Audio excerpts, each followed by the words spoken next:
Welcome to TE 804 Multicultural Education. The goal here is not only to think about different perspectives on other cultures, but to carefully examine your own, and then think about how you might go about teaching about other cultures and examining your own culture within the context. Comparison contrast is always fun because kids like to pick out why this is like that. And there's a little chart that will be in the Banks book that does this kind of thing, but you could make up one. So if you want to teach about other cultures, it's not difficult. You don't have to know everything about them. You have to teach in a way that expands and encourages the students to want to know more. So you have to make it fun. Don't talk about the grammar of French as a way to introduce the French, although that might tell you a lot about the French. That's a French joke. I do a lot of jokes, so if you don't get them, you don't have to laugh. What is culture? That's this handout. It's about 10, 12 pages. I could give you a PowerPoint, but I'm sick of PowerPoints anymore. I do have them if you ever ask for one. What I'd first like to share with you is that culture is three things. All of them are from humans. Rocks are not culture unless they're used to make a building. Nature is not culture unless it's been changed by humankind. Culture is three basic things. This is something you've got to get across. What people make and use, evidence. This is an empty whiskey bottle called a coffin whiskey flask. It was very common on the frontier. It's from Fort Sidney, Nebraska. In western Nebraska, somebody dug it up. And they didn't break this one, so apparently they didn't shoot it because they got a bullet in there, a shell, and the cork is still in there. And to add to your curiosity, this place was most of the soldiers are buffalo soldiers, African American soldiers on the frontier. And unlike what a lot of movies show, it's all white contingents of cavalry soldiers. In fact, it was very diverse because the Army has always been about diversity. It's not an easy job. Being a frontier soldier is not the first thing you'd want to do in the old days. So a lot of people, no place for family there very much. Pay's not very high, but you're guaranteed a place to live and food. Okay. So it's what people make and use. I don't care if it's a pyramid or my toothbrush. They all qualify. What people do. What do they do? Well, they play games. They spend time reading. And that leads into the next one, which is what people know and believe. So it's what's in our heads, what we believe the world is like. Our philosophy, our religion, all these things. So it's what people know and believe and what people do, which Americans are known for asking, what do you do? As their first question sometimes when something comes out. And, so we say, I'm a teacher, I'm a professional baseball player, things like that. So what we know and believe, what we do, and what we make and use, artifacts. So those three things you have to really burn into your mind as well as that of your students, because it's the start of what culture is. Because when people are asked about culture, they immediately think, I don't go to the opera, I'm not into paintings. They're thinking of a very specific type of aspect of culture, and that somehow they are not part of that. I don't care what your status is. I don't care what you do with your time. I don't care what you believe. It's all culture. And what is it? And there's one thing on here. It doesn't come with being born. You have to be enculturated. Some people don't like that word, but wherever you are, you're enculturated. People teach you how to live, how to behave, how to think. You may defy that and you may go another direction. It is shared among the members of a group, and here's the key idea here. It's integrated all across the group, and you are convinced it is universal. I was raised here. This is the way the world is. It's reality. Well, that's what you believe, but that's where you are. Now, you have to be careful with this because people get very upset if you make something like a religious belief or a political belief as something that, well, that's what you think. People get very upset. They're very defensive about what they believe. And there's nothing wrong with that. I mean, it's just as natural to defend what you believe as it is to talk about culture. So it's very important there. So it's what a group shares. And so that's how you're able to go someplace and say, the people over here, they like this food. They have this religious practice. They can marry 4 wives. They can, they don't believe in dancing, or they do believe in all kinds of dancing. How they raise their children. All these things are aspects of culture. It's what they do. Remember, you always have to come back to those 3: what they do, what they believe, and what they make. Culture is not opera. Sneeze without a mask, I'm sorry. I do wear a mask. I'm vulnerable, so I have to, but not on Zoom. Culture is what is acquired. It's how we interpret our experiences. And it's not just the high points. Excuse me. It's not just the high points. It's not just foods and holidays and what they do on the weekend. Culture is every day. It's constant. Relationships and families, etc. So you don't escape your culture, and when you go to another place that's different, you're bombarded by the culture because everything may be very different. Sometimes people move from Nebraska to Iowa, and it's culture shock. Very sensitive people, of course. Now, culture there's a different way of thinking about culture.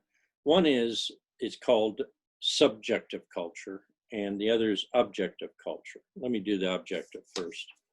Objective culture is what you can see. It's things that exist that you can put your hands on.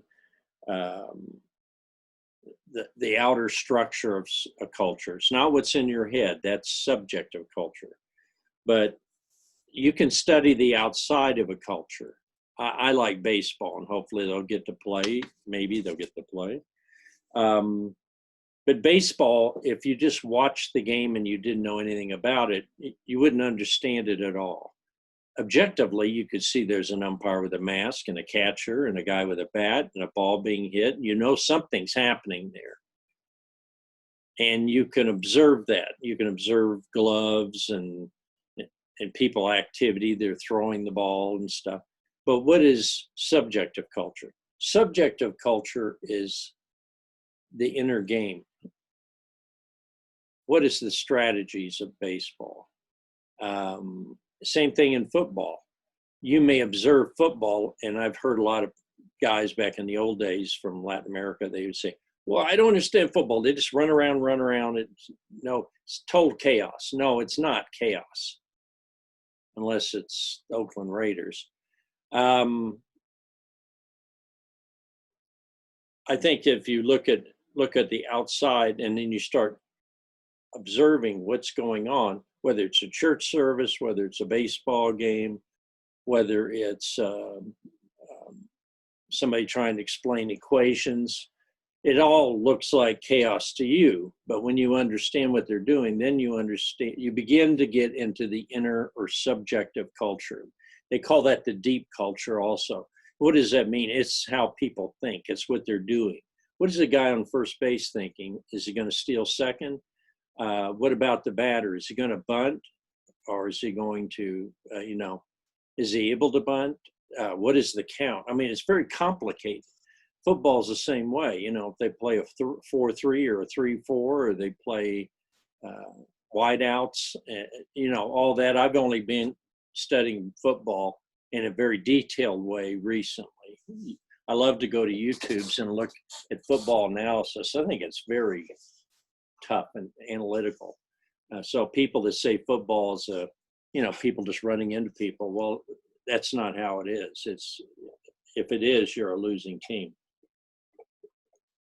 Cleveland Browns.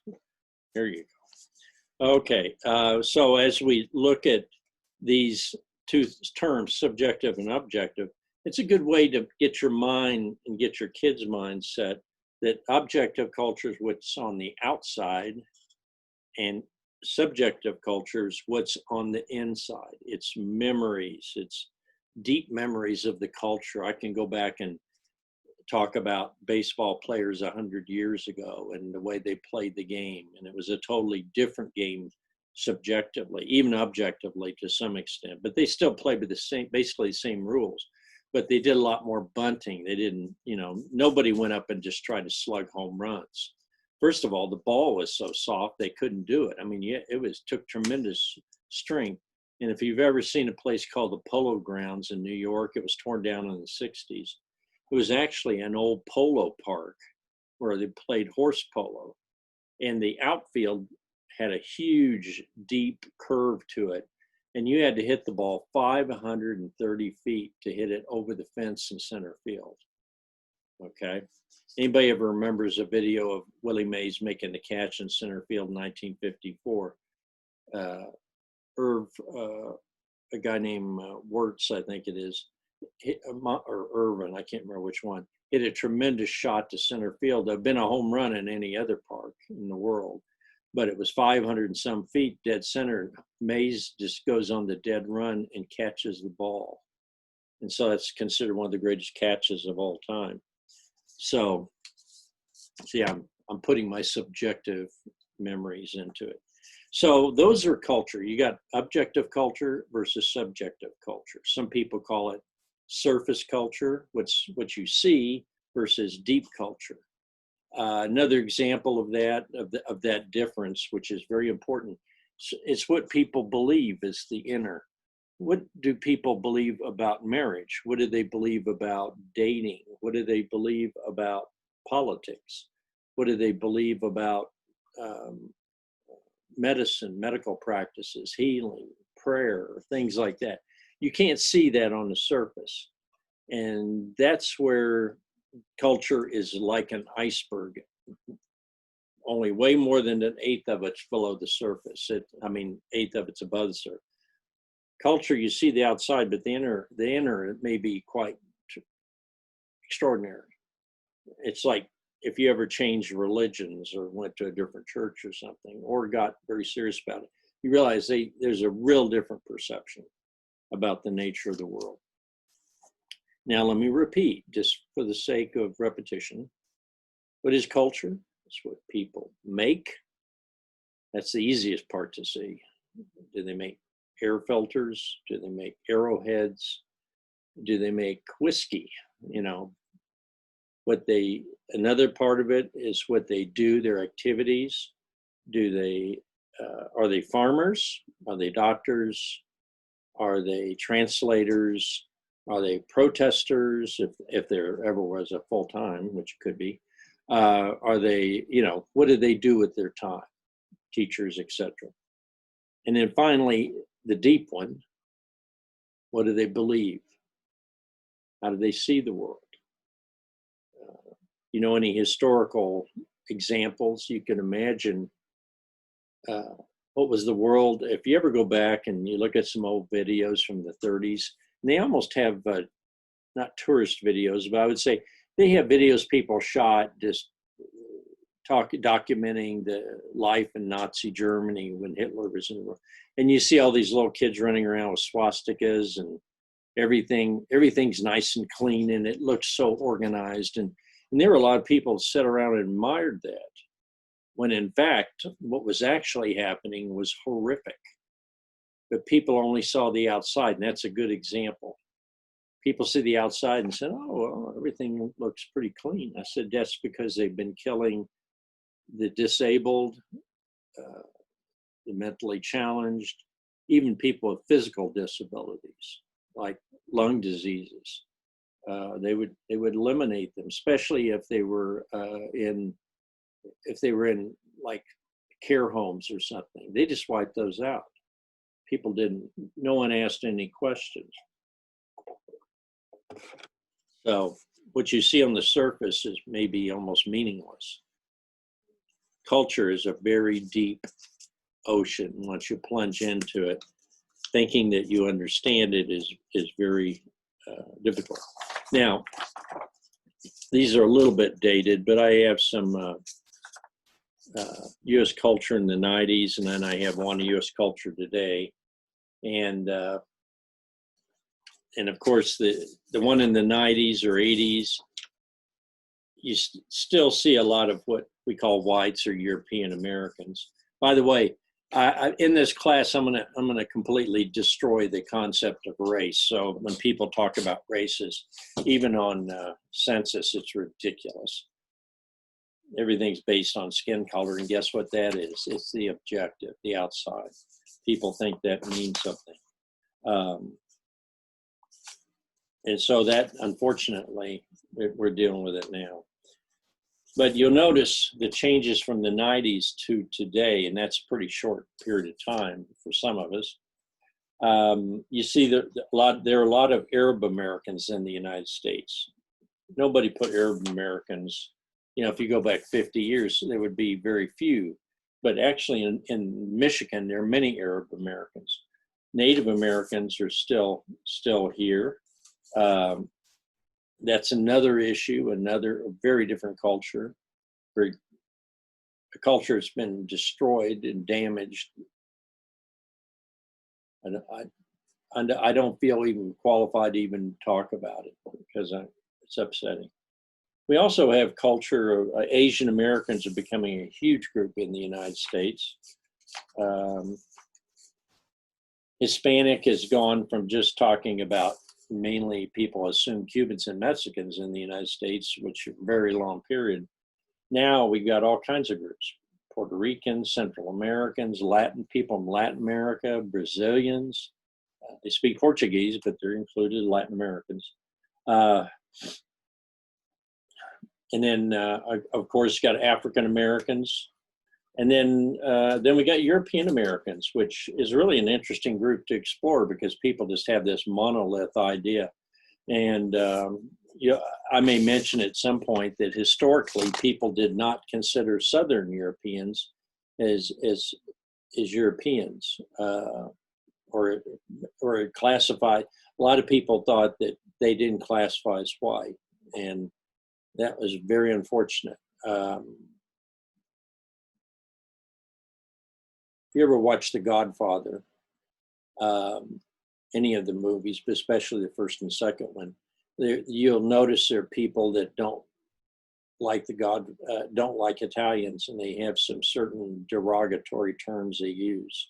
It doesn't work out for them in the movie, but the fact is there was racism against Italians, people from Southern Europe, Greeks, and Eastern Europe too, Slavs and Russians and stuff.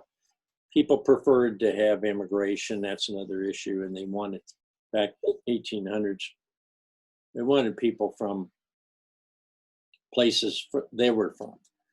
They didn't like the Irish. The Irish had terrible discriminatory, and they were not portrayed or considered as normal whites like the English. I can show you videos, not videos, but I can show you portrayals of the Irish as violent, drunken, sometimes being portrayed as simian in nature, ape-like. They used to draw pictures that were very derogatory and made them look, and of course, unattractive, cartoonish. And that's pretty powerful stuff. So if you're teaching very young kids or kids that aren't very mature, and you got to watch to what extent, because kids will think it's funny and it's not funny.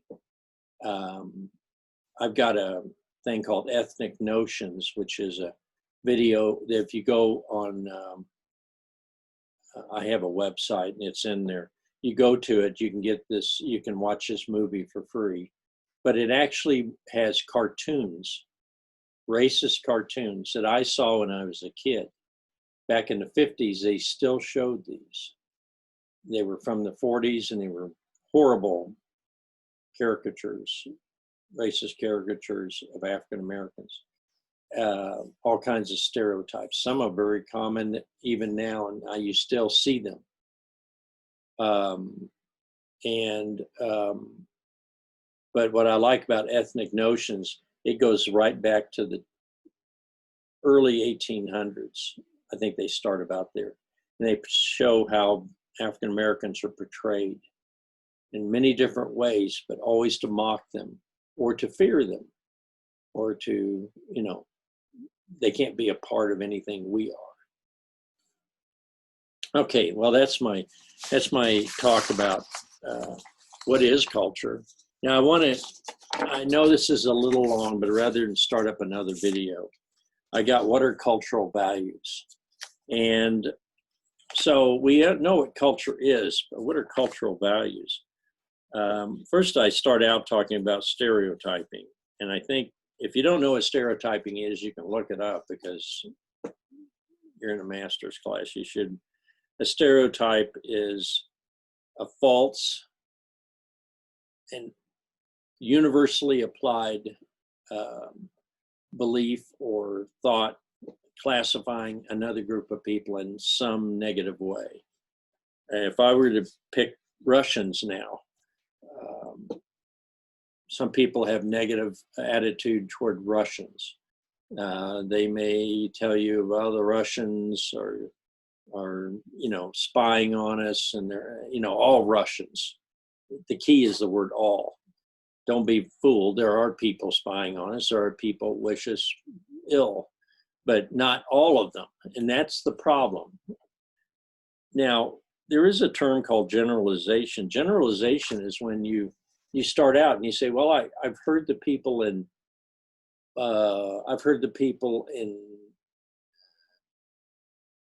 the Dutch are very frugal with their money. I don't know if you've ever heard of a Dutch uncle, but that's an old term.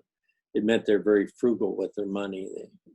Somebody has a Dutch uncle, he has money, And the fact is that I talked to one of my students who is living in Denmark, not Denmark, I'm sorry. We're talking Netherlands. I get the countries mixed up. See, stereotype.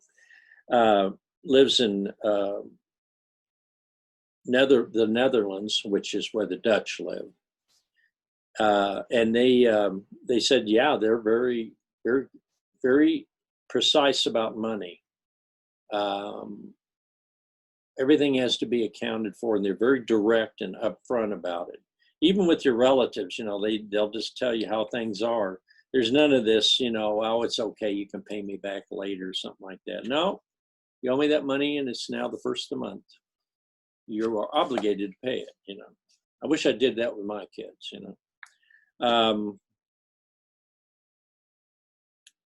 So we talk about values, and so you got to watch out because most of them values can be attributed to people and we don't really know. And so that's why you have to study culture.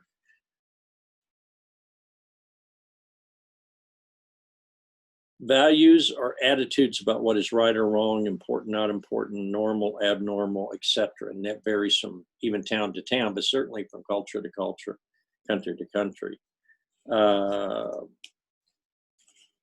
And so you have a different culture. What is it inside people's heads? Well, obviously they believe and think a certain way that may disagree with you. And I've got this little handout on here that says value orientation continuums. And what it means is that in most cultures, most people believe a certain way, but there are exceptions to it. So you may have somebody that's from a country that's very group oriented like Japan. And people may say, well, a lot of they're very tight group. They're very, they share a lot of values and they vocally support each other. But that's not true of all Japanese, because I've had experiences with Japanese in which I had a guy that was into fly fishing. He had nothing to, he was with a group of Japanese students, but he didn't have anything to do with them. He would go fly fishing in Colorado and pay people to take him fly fishing so he could study the whole business of fly fishing. And Motoburo was his name. His English wasn't very good, but it was interesting. He knew every word about fly fishing. And my vocabulary in the world and culture of fly fishing is tiny. I know you tie a fly and I know you fish in the stream. That's about it. But he knew all the terms. So even though his English wasn't very good, his vocabulary was superb. He knew everything. He was like a scientist. And so he was over on the side that rejected or was different. So that's an interesting concept. Now, other ones that I'll flip through these: value orientation on individualism versus collective. You notice that in Japan right now, during the coronavirus, everybody wears a mask. Everybody wears a mask. There's none of this, oh, I'm not going to wear a mask. I refuse to wear a mask. None of that. Everybody does what they're told. And everybody believes it's good. They don't just do it because they're being bullied. Same in China. Very collective. Everybody follows one rule. People are saying that's why China was able to cut down on the virus spread, is that they had a very tight central government, absolute required to follow the rules, and people followed the rules. Plus, most of them probably felt it was the right thing. Even protesters wear masks. Okay. Now you go to, I talked to a friend of mine who visited Oklahoma recently, and another friend of mine was actually getting kind of the equivalent of a blood transfusion. It wasn't quite, it was another called infusion, but it was some type of thing for inflammation. But while they were actually in there getting the infusion, there were 2 or 3 people getting infusions, they refused to wear a mask. And the hospital said it was okay. And that's in an area that has COVID. So that shows you individualism, not following the rules. You're not going to make me wear a mask. We've got that now. We've got a lot of people I'm currently living in Kearney, Nebraska. A lot of people wear a mask, but a lot of people don't wear a mask. Okay. That's just one example. U.S. is often known as a place where individuals predominate over collectivism. You don't get everybody to line up on the same line. Is that good or bad? Well, I guess it depends. I don't think the virus cares about your individualism. Value orientation for power. Now that's interesting. I think this video, it's on page 6 here, but it talks about large power and small power. Large power is like, an example would be if we went back to the days of the kings and queens of Europe. Everything was stratified. Everybody had their place.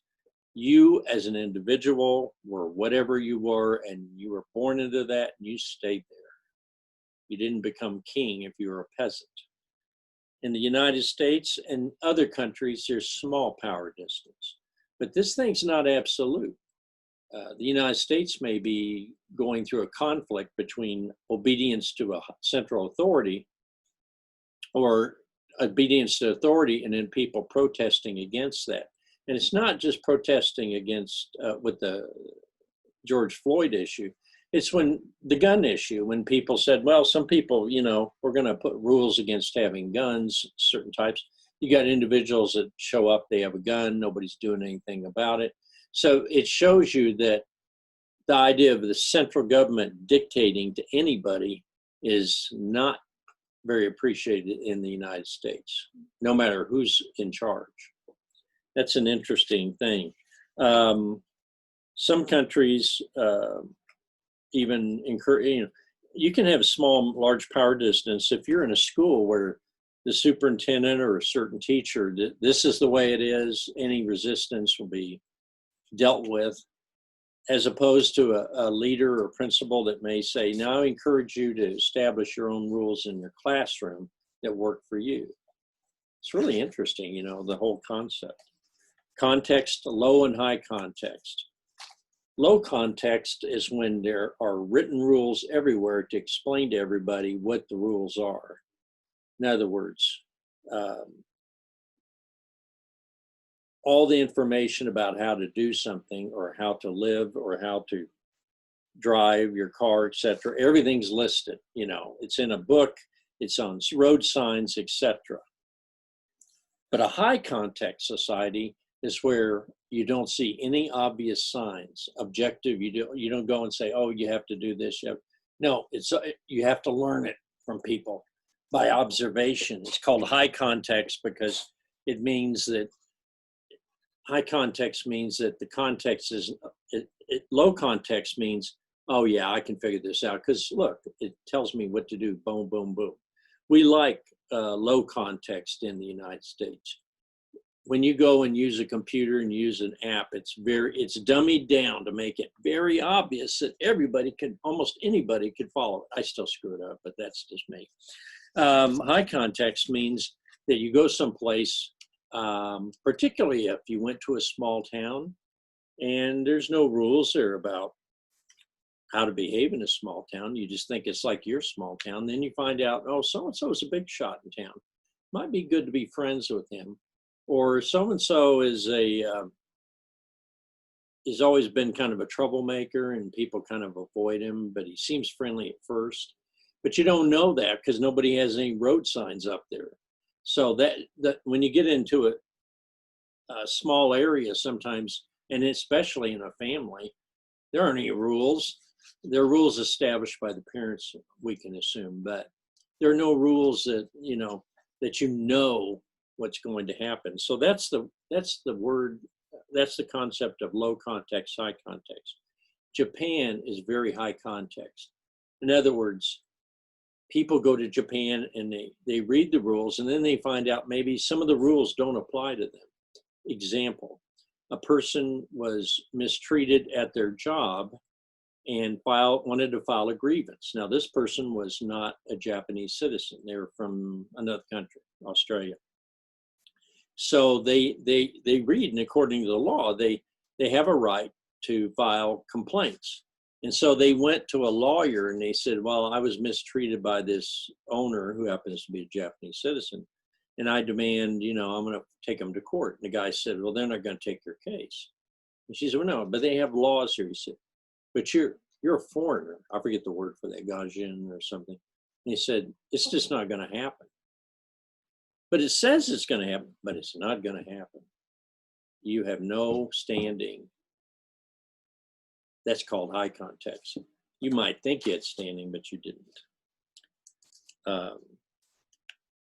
Another one that's really interesting is cultural context regarding nature. Now, this is interesting. Do we control nature or do we bow down and are we subjected to nature? Well, when it comes to rain, and if I think of the farmers in Nebraska, there's not a lot you can do. If it decides to rain 6 inches and flood, it's going to rain 6 inches and flood.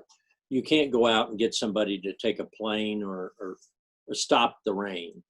You have to take it. Now, in terms of irrigation, people have done marvelous things in terms of getting Lake McConaughey and all these different lakes to where that people can have an irrigation system.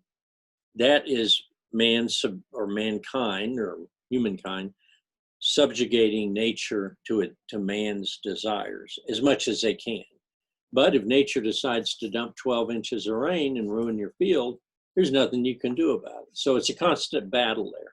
A lot of times we see farmers struggle with nature. Now I live in town. If it rains, it waters my lawn, I cut the lawn. I'm in control. If it decides to go to drought, then if I don't have an in-lawn sprinkler system, I have to either water it myself. I'm subjugated to nature. Okay. Now I've got some others, but I'll let you read through them. But the last one, monochronic and polychronic. Chronic means time. If you have a chronic condition, it means you have it over a long time, you know.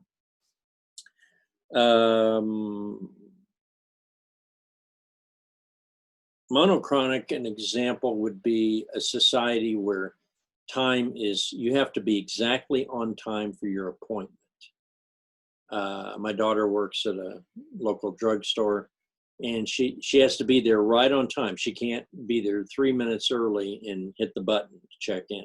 They want it exactly on time. So you have to be there the minute you're supposed to go to work.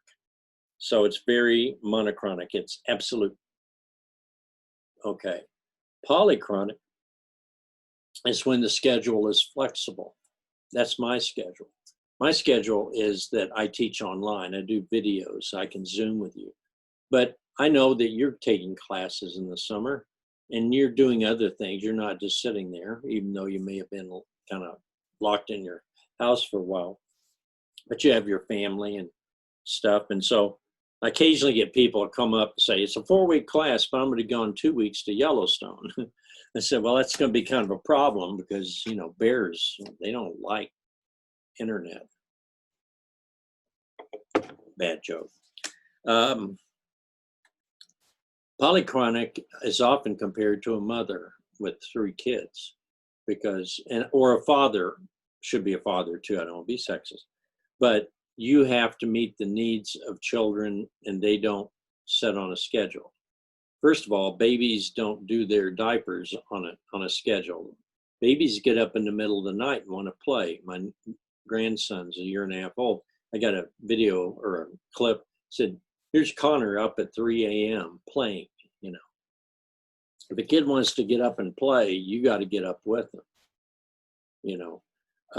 When they're older, of course, you can make them lay in bed and stuff because they're more responsible.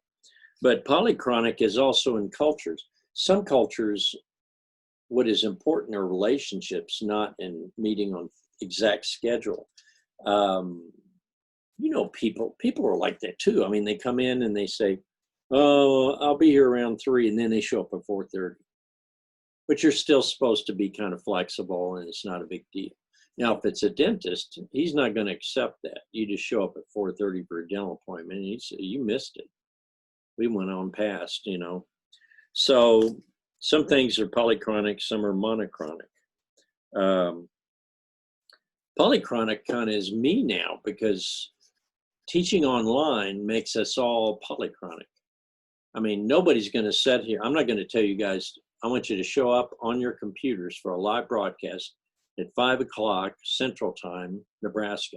Then I have a student in Taiwan who's at work, and it's, you know, it's 4:30 in the morning, and they have to get up and take care of their kids. That's not going to work. That's why people like online. Some people don't like online, but usually older people do because it's kind of like eating when you're ready to eat, not eat. I always had that problem. You know, my wife cooks, said, well, it's time to eat. I said, well, I'm not hungry. I've always been that way. I'm kind of a pain.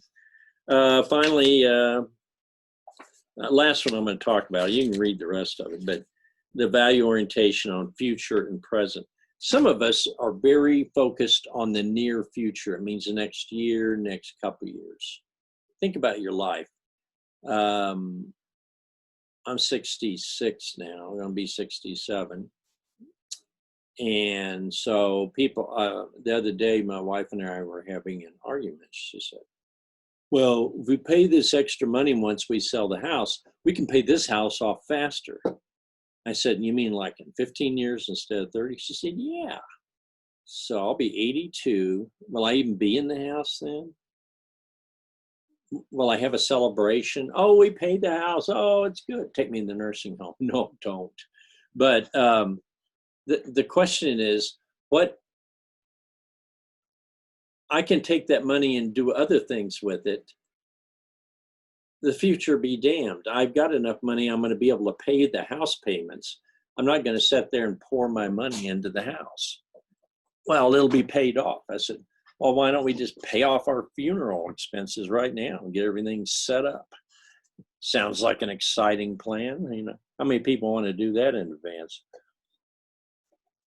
So my orientation is to the near future. Probably most of my life it was, except in some investments. But some cultures are very rooted in the past. Some cultures live for the day, literally. When you're younger, you tend not to plan 12 years in advance. You tend to think, okay, what am I doing tomorrow? Let's get on my phone and see what my friends are doing, right? So it's very interesting to me that future orientation can be long term, which I think in America, we do not plan long term at all. All people talk about the deficit or the environment and stuff and everybody, but the fact is getting American people, I'm talking about what I think are my people, getting them to focus for something 20 years down the road is nearly impossible. Whereas a country like China with central authority may have a goal for 40 years in the future and can work towards that, which makes them very powerful, you know. Now, it doesn't mean they're going to do things like the United States would like them to do. They may be considered harsh. You know, what is that old song in the 60s? Live for the day or live for the moment or something. Love the one you're with, whatever. All of that was just so pure, right on the bubble of the present. And that's what people thought about it. Getting people to think 20 years down the road is something you might do in your late 20s. Some cultures are so chaotic. Nothing is stable. You can't save money. You're very poor. You live for the present. You hope for the future, but you literally live for the present. And so this is something that's really interesting. If you go and talk to your grandparents, your parents, your kids, and you know, little kids, they want what's on the shelf right now. If I don't get it, I'm going to get very upset. I'm going to cry. You try to persuade them, Christmas or your birthday only 3 weeks away. Can we wait that long? Well, that's an infinity to them. 3 weeks to me is like a tick of the clock, you know, tick tock. Oh, a year's gone by. So that's the human condition, I think. Okay, well, I'm sorry this is a bit long, but I wanted to talk about, establish some of these concepts, and you can read through these. A few other aspects of the concepts that I want to talk about. I think there's a thing on the back. Maybe it's not here. Orientations. But there's some questions about what are your value orientations. And I even have a little thing on here in communication. This is real personal stuff, but it's affected now by the masks because some people, you know, they like the masks, and you find yourself in a situation where, or they don't like the mask, whatever. Eye contact. Now that I wear a mask, I don't go make an eye contact in Walmart or anything. I just, you're wearing a mask. It's not like you're out there smiling. You can't smile at people. But it talks about, I think it's very interesting here, especially working with students from different cultures, behavior patterns. Some would seem too emotional or loud. Others seem distant, but that's normal for them. So you can't look at people from another place or go to another place and try to attribute emotions to their behavior. I've dealt with many people from international countries. I've known kids when they argue or Their normal way of trying to persuade you is to be very loud and aggressive, almost the point you think they're going to hit you, but they're not. But different cultures have different aspects, and I've noticed it in American culture. Certain groups in like universities, if you have faculty members that are pretty loud, people get upset with them. And it doesn't necessarily mean they're loud in a rude way. They could be, but I usually, when I see people loud that I'm normally around, I usually assume they're upset and something very seriously is wrong. Otherwise, why would they raise their voice? That's just how I've been acclimated in my life. Okay, I'm going to shut up because I've talked too long. I'm sorry these are a bit long, but we got 4 weeks and I don't want to do dozens of little ones. Now, you got these 2 handouts that'll be on the assignment sheet when I send it on announcements. So that'll be one chunk of your stuff you have to watch. I hope I've been somewhat tolerable.